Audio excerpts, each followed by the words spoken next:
Hello, everybody. Welcome back to Gelvin Valley. We're in the middle of chisel plowing. I'm going to take off right here so we can keep it after it. We're just mowing these fields down with this. We're also digging up a whole lot of rocks we're going to have to pick up at some point here. I'm kind of looking forward to that part. First, to roll the small ones into the ground and to come through with a trailer to pick up the rest. Always looking forward to the next thing to do. I kind of had to terminate last episode. It felt a little short, although it was a full half hour like the rest of them. I was kind of in the middle of telling some stories, and I didn't have a chance in that one to ask. Maybe I will here. I know I'm not the only one that's ever been stopped, by a police officer. Look, is there some areas there? By George, there's some areas that haven't been totally ripped up, but I guess it's good enough. I get that every time I go across a hill. Sometimes there's areas, probably has to do with the GPS settings, where even though it's a proper width, it works a little bit differently on a steep slope than than it does. Yeah, okay, I'm all hooked up. So it appears there's a little skips in there. It's only barely getting some of it. Oh yeah, we can kind of see that in some of those areas up there. Oh well. Close enough. We'll come through with a roller and clean those up. But uh, but yeah, last time I was talking about encounters I've had with the police. Um, I know the people that know me uh, probably wouldn't even believe there's been so many times I've had brushes with the law. Um, but what can I say? My wife even teases me. There's a story I'll relate in a moment. She still sometimes calls me a convicted felon. That isn't entirely true, but that could have happened with something that I did. But I'd be kind of curious to know other people. I know we've all occasionally maybe had run-ins with the police, done something that they feel we've broken the law or committed an infraction, whatever the case may be. I'd be curious to know some of those if you're willing to share them. It's maybe if for no other reason to know that I'm not alone. um, but like I say, I think it's pretty common that we all take a turn at it. So last time I think I talked about some of my speeding infractions that I had. One of them was a ticket. I don't remember how much they charged me.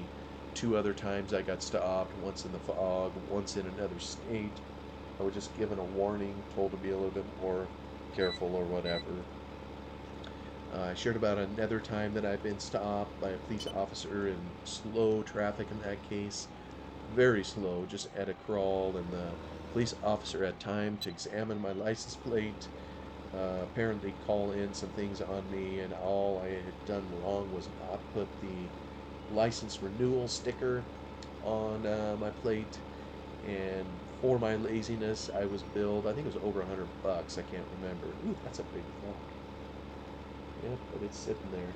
That one isn't going to roll in. We're going to have to pick him up. But a couple other stories that I've had, and I probably should be thankful that I've had some of these stories or whatever. Not so I can just bore all of you with it, um, but some of them, I mean, in some ways, my dad has told me you've made money off of them by telling them to people in business, kind of as an icebreaker or whatever when you're meeting with clients, those silly little things we talk about when we're getting to know our clients or meeting new people or whatever. And he's probably right. So this other one I wanted to share happened, I believe, was in the fall of 2001, and maybe some of the people listening to this weren't even born back then. But in America in 2001, in September 11th, that's when we had some terrorists fly planes, into the World Trade Center in New York. That's kind of how I remember when this particular ticket happened, because it was a few days after, we had those terrorist attacks. So It could be that the police officer who stopped me this particular day was just on edge as a result of the terrorist attack, and that's why he did what he did or was so hard on me. I have no idea.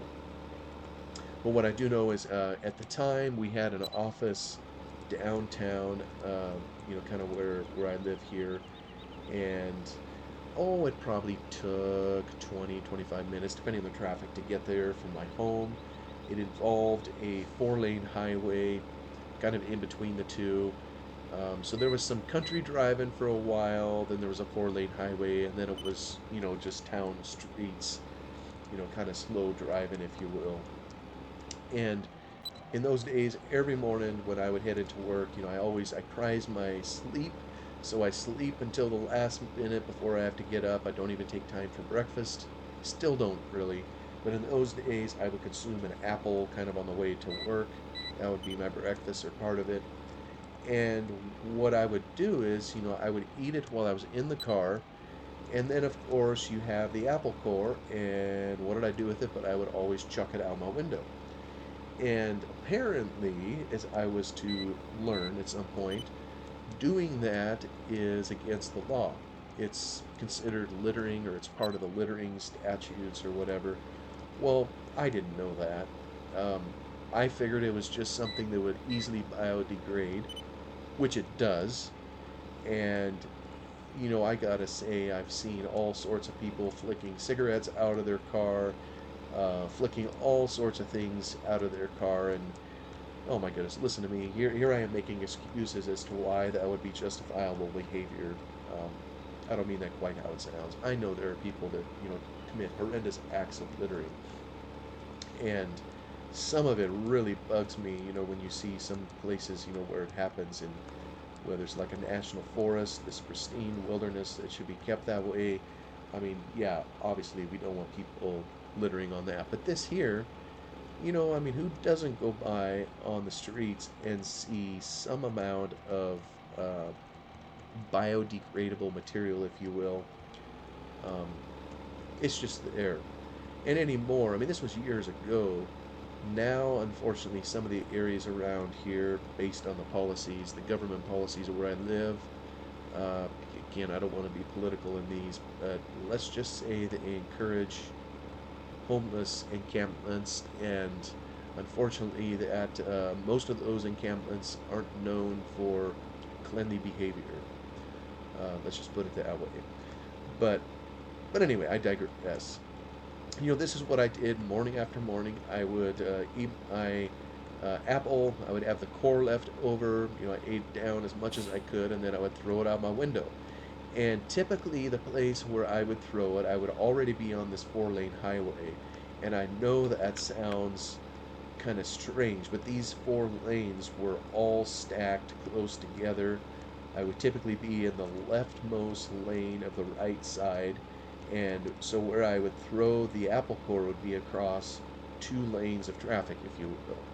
Only, obviously, I wasn't going to throw it if there was a car coming, or if there was anything going on out there. I would wait until there was no cars coming either way, and then I would chuck it out the window and I would throw it hard to try to make sure it got off the road and would get into the ditch on the other side. So that's just kind of what I did. And sometimes I gotta say I screwed up. What can I say? I'm an accountant. I guess I never was known for throwing things, but it always ticked me off when I missed the stupid window, which I'm sitting right next and I'm trying to pay attention to driving. And maybe this is part of why it's against the law, but sometimes the apple core would slip off my fingers and it would hit the edge of the window frame on the outside on the way out the door, and it just splatter all over. And so I'd have this apple juice inside my car I'd have to deal with. And I think if there ever was times I'd be tempted to say some colorful language, it would be during those times, and I'd have a mess to clean up once I got into work. But most of the time, I wasn't that dumb. I got it out the window, and it would always go off the ditch the other side. And so anyway, I did this one morning. It was after September 11th of '01 at some point. I don't remember which particular day. And I do this like I did every morning. And all of a sudden, behind me, I see flashing lights. And it isn't a standard police cruiser. You know, a lot of police cars. I mean, it seems like they really like the Crown Victoria, the Crown X. Well, this one here wasn't. It was kind of one of those hidden police officers, if you will. The it was in a pickup truck for one thing, and the pickup truck wasn't marked. He didn't even have a light bar on the top of the truck. Oh, look at that! I skipped a area there. Let's go get this. He didn't even have a light bar. The lights that he used and the siren were all embedded in the cab, and I think it showed up kind of lights that were just embedded at the top of it. It must have been loud enough or visible enough that I could see it, but I had no idea it was a cop. And truthfully, uh, you know, had I known it was a cop, I'm not sure I would have done anything different. Because, like I say, I didn't think I was disobeying the law. I just didn't know. So anyway, he pulls me over, and and at first, I was kind of confused. It's like, what in the world? Why I was going the speed limit, maybe even under for all I know. It's like, what reason does he have to pull me over? Well, he let me know very soon. The first question out of his mouth was, why did you throw that apple core out your car window? So he knew exactly what I had thrown. He saw it, and so he knew it was biodegradable, and Atomic 67 was kind of laughing at me when I was sharing this with him earlier today. I said I wasn't intending to smart off to the cop. I try to treat them very respectfully, because I know their job is hard enough as it is. So he asked me this question, well, why'd you throw it out the window? And I wasn't trying to be a smart aleck. I said, well, I was done eating it. Well, he didn't like that one bit. Well, it's still littering, he says, and I guess it was. So I wonder if he thought I was just trying to, twist his tail or something and be all smart alecky about it. I wasn't. I mean, that was the truth. I was done eating it, so I got rid of it. And I think he just thought I was trying to, I don't know, trying to play with him or something. So he wrote me up, gave me a ticket, and this was one I had to appear in court. There was a little court I had to appear to, county court, and so eventually I go there, and these things are such a pain. It. I know we all think we have, our circumstances are so important. We can't. It's such a pain to show up in court and deal with these things. Everybody thinks that. But the reality is, you either show up or the fines are just as bad and worse, because you can be held in contempt of court. And uh, this particular ticket was a bad one. I think I mentioned either earlier in this video or in another one. I'm what's called a certified public accountant, and I cannot break the law. That's not what I'm supposed to be out doing, because I'm not going to say I'm not a government official or anything like that, but my licensure is such, I have to be above reproach when it comes to matters of the law or whatever. Oh, I wonder, can I slip in here? Maybe this will not fit. I'll have to go all the way up top. Oh, barely got it. Okay, good. So every couple years, when I renew my license, I have to tell them if I've committed any felonies or misdemeanors or that kind of thing, or maybe not misdemeanors, maybe it's just felonies. And so when the cop gave me the ticket, I mean, my hair about fell out, because it was a class D felony, I think, to litter. And I'm like, oh my goodness. Next time, just what's going through my mind is, next time I have to fill out my CPA license to renew it, I have to tell them that I am a felon. And they could, probably depending on the nature of it, they would either let it go or not. But this goes to a state board. They could, if they wanted, strip my license. They could hamper me from making my livelihood, being a licensed CPA. So it's a big deal. So, of course, I had to show up at court to try to straighten it out. And When I got there, the room was full. It wasn't a huge room.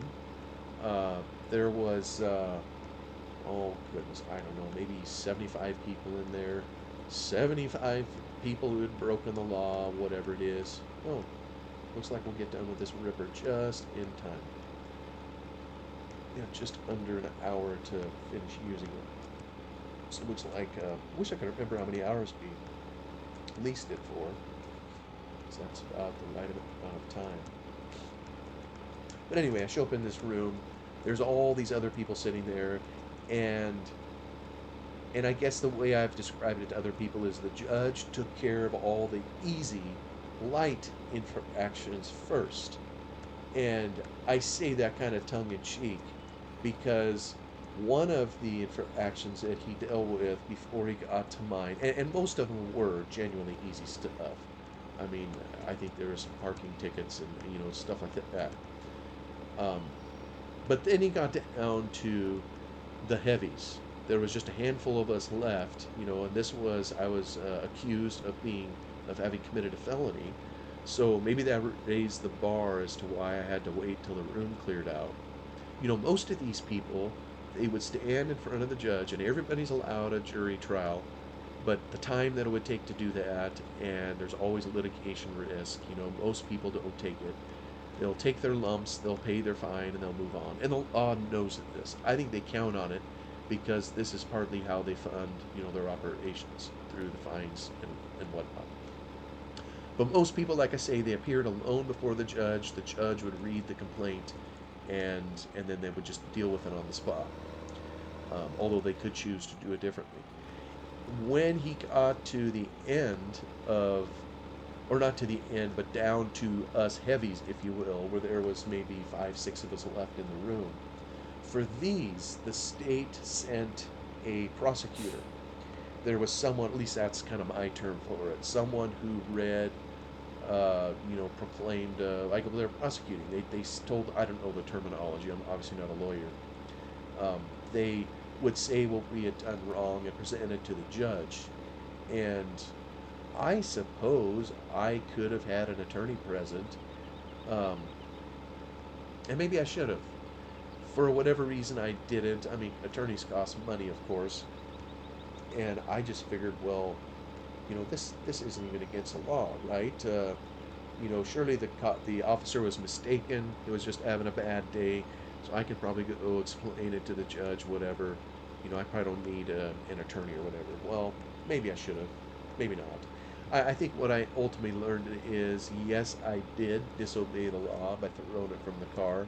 The act of throwing, you're not supposed to throw things from the car. So that was one area of the statute. Because, I would observe, because usually when I think of something littering, it is something that is either going to take a very long time to biodegrade or something that won't easily biodegrade.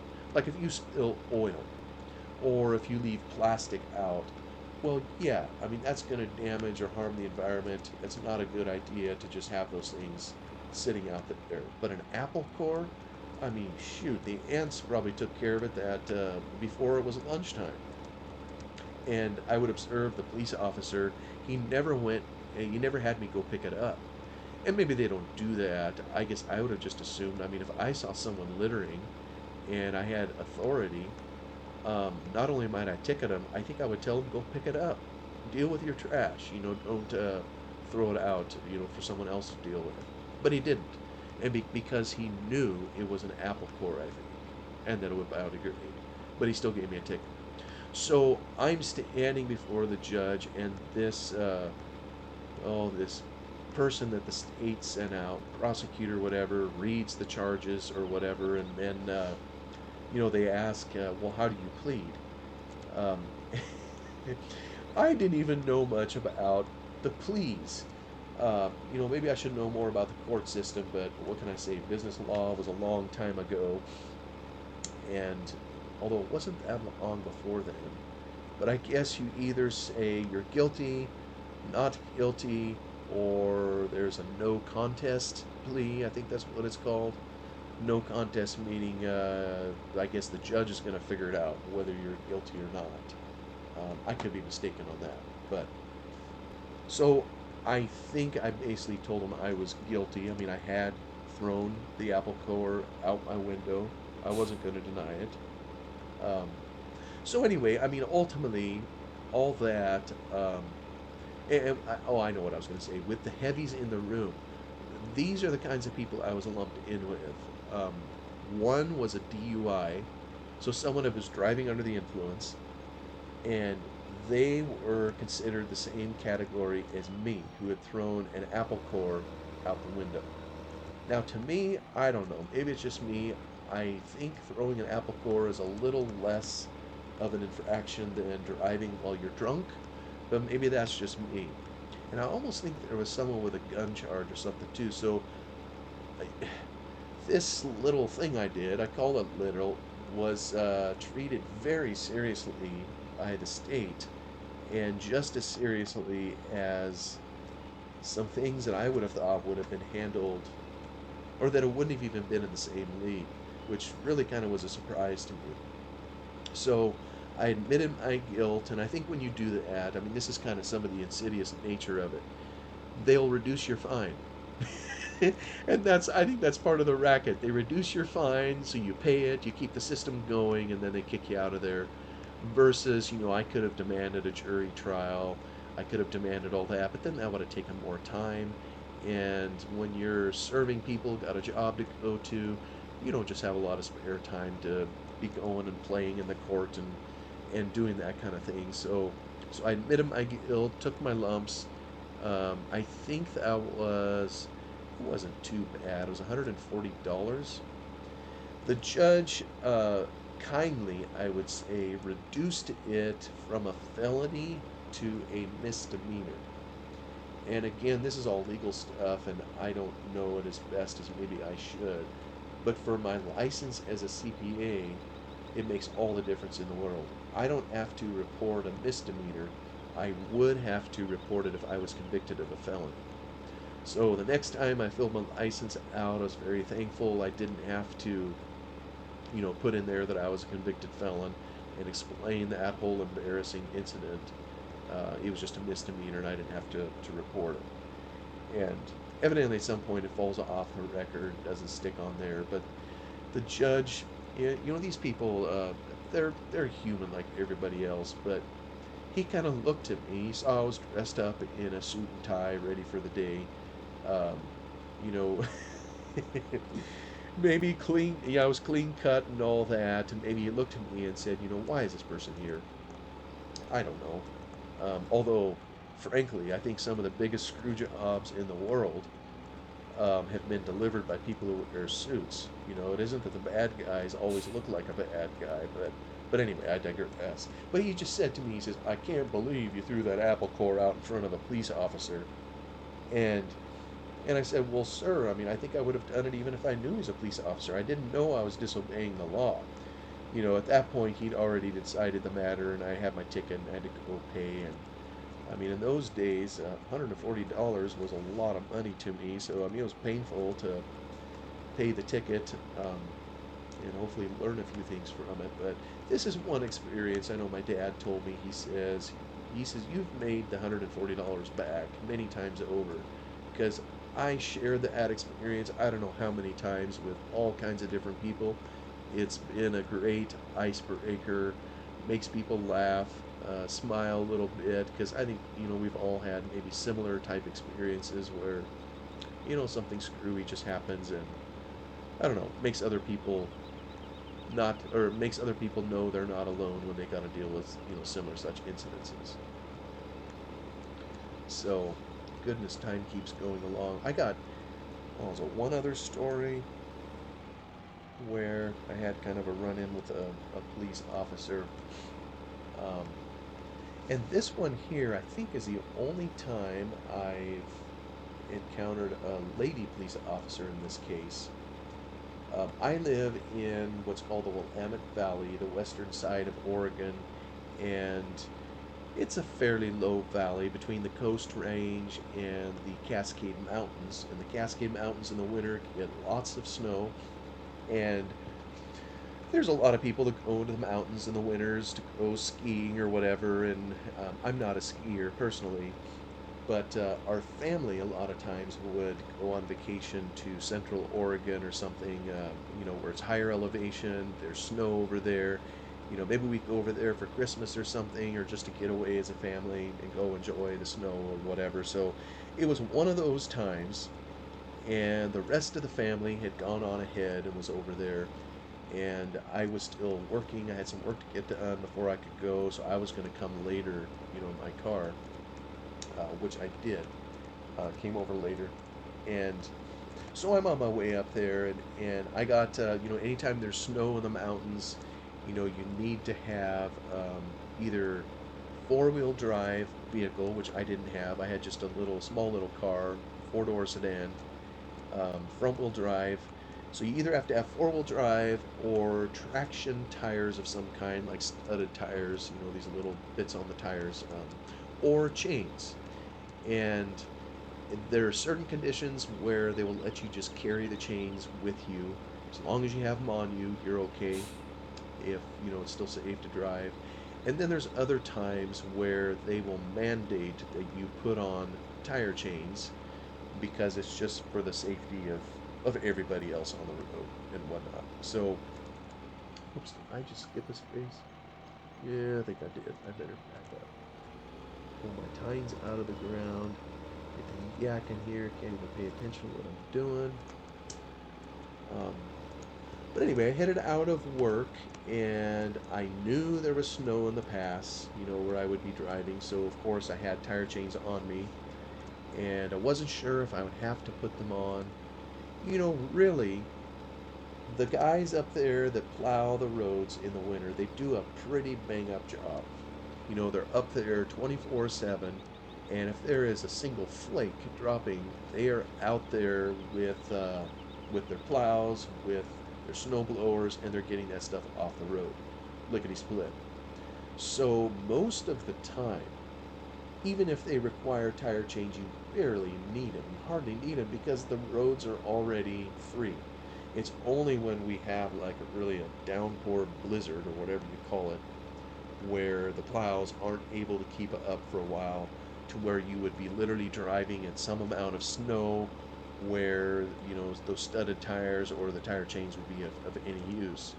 Most of the time, I gotta say, they're a pain in the neck to put on and take off, and it's no small thing to stop by the side of the road and put them on. Some other driver could be coming up there and run you over while you're trying to put on tire chains. So it can be a ticklish thing to do. So anyway, I'm heading up the mountain, start hitting the snow, and there's this little town heading up there before you get to the pass, where there's this huge reader board where the Department of Transportation for the state will sometimes put messages, and today they said tire chains required, and they gave some number, like 20 miles ahead, something like that. I don't remember the figure. So I figure, oh boy, so 20 miles ahead, I figured out in my head about where I thought it would be. And it turns out I had miscalculated, or maybe the sign was off. I kept going. Eventually, there was snow on the road, and but I kept going anyways because there's two highways that join up, kind of up there, and I figured I would do it at the junction of those two highways because there's a place, big old place to pull over. Many cars can do it, and you could put your chains on there or whatever. And there were a few areas kind of along the way, where I could have done that, but I just opted to keep going because it was, like I say, the snow plows do a great job. It was pretty easy driving. It was hard packed snow. Wasn't having any trouble at all. So I get up there to the interchange where these two roads come together, and I pull over, and I'm grumbling. I start to go find my tire chains and get them out and start, putting them on my car. And there was a number of other cars pulled over doing exactly the same thing I was, putting on their chains. And there was this police officer. I could tell he was a cop. He had a star on his helmet or whatever, and I think a badge, although I don't remember on that. And he was going car to car, and he was helping people put on their tire chains. And I remember the time thinking, what a great guy. Here there's probably lots of people we aren't used to putting our tire chains on. And here this guy just happens to be here. It's like, all right, find me a cop who genuinely does a public service. I'm speaking tongue in cheek. Of course, they're doing public service all the time. But I was genuinely happy. I mean, he came and helped me get him on my tires, and he moved on to the next car. And I was thinking, what a great guy. And I literally was just seconds from uh, getting back in my car and driving off. I had put the container that had the tire chains and the tools and all that stuff back in my car, back in the trunk, and was just getting ready to sit down in the front seat, close the door, when another car pulled up, and it was a cop car, and this one had a lady cop in it. And I probably shouldn't have even looked her way. I should have just jumped in the car, closed the door, and what have you. But she kind of hollered out her window at me. And so, what do you do? I basically had to turn and look at her. And so she asked me, she says something like, "Did you just put on your chains here, sir?" And I said, "Well, yes, ma'am, I did." And, well, come to find out, what she told me is you should have put your chains on several miles before you got here. And because you didn't, um, I'm going to have to give you a ticket. You're going to have to give me a ticket. Oh my goodness. Well, I felt just royally screwed at that point. Um, I guess the police officers got to do what they got to do, but there was another officer who literally helped put on my tire chains. And he never said anything. He was just going around being helpful. But now I wonder, thinking back on it, maybe he was in cahoots with the lady, and she was writing the tickets, and I don't know, he was just being helpful or whatever, helping people comply or what have you with the law. But maybe he was part of it too. They saw someone friendly there helping puts on tire chains, so everybody stops and puts it on. I have no idea. So I was not happy at all to get a ticket. That's probably the most upset I've ever been in receiving a ticket. And but what could I do? I mean, technically speaking, I think she was right. That is the law. I should have put it on earlier. I think I checked on that later. And if as soon as there is snow on the ground, I think you're supposed to put tire chains on. But anyway, it's like, what in the world? Here I had attempted to comply with the law. I I wouldn't have had to stop. And there were many, many people who did not stop, who had no tire chains on at all. I chose to stop to put them on, even though it's a pain in the neck. I wanted to comply with the law, and what I got for my trouble was a ticket. And so I did happen to be in another county for this infraction also. It was just outside of mine, so I couldn't go to court, or it would have taken too long to go to court in person. So this one I had to handle by mail, and I probably still have a copy of the letter, somewhere on my system. But I basically told the judge, kind of explained the whole thing that happened, like I just related here, and I just told him at the end, I said, "Judge, I tried to comply with the law by stopping." I said I wouldn't have had to stop. It would have been way easier. I would have gotten to my destination quicker. I wasn't having any trouble driving. Lots of other people were doing this. But I chose to try to comply with the law, and what I get instead is a ticket and a fine. And I said, please consider what kind of a message this sends to someone who did try to comply with the law. Basically, in so many words, this is going to tell me it doesn't matter. Next time, don't stop, just keep going, because nobody will ever check. Well, that isn't what I'm going to do. Um, I guess I have done it a couple times, but this particular instance, they didn't remove all of my fine. They cut it way, way back. So I don't know if the judge saw it and agreed, or felt sorry for me, or just what the deal was. But in terms of the tickets I've received, that one probably stung the worst. But But I still have to say, did I deserve it? Well, yeah, according to the exactness of the law, I still deserve that ticket because I should have put it on sooner. But such is the law. And I am sure, here, let me check at the time. I don't even know. I'm probably way over my half-hour allotment on this one. Oh yeah, I'm at 35 minutes, so I probably should terminate the episode here. But I'd be curious, what brushes with the law have any of you all had? And yeah, just want to be curious if anybody's willing to put that in the comments, something they've gone through. Like I say, we probably all think that our situation, was different than all others, and in our case, we should be let off the hook. I don't know. That kind of is human nature, I think. But who knows? Maybe there is such a thing as someone who's truly innocent. But I'm gonna stop the episode there. Thank you for watching, for spending a little bit of time with me. Wish you a good day, and we'll see you on the next one. Take care for now.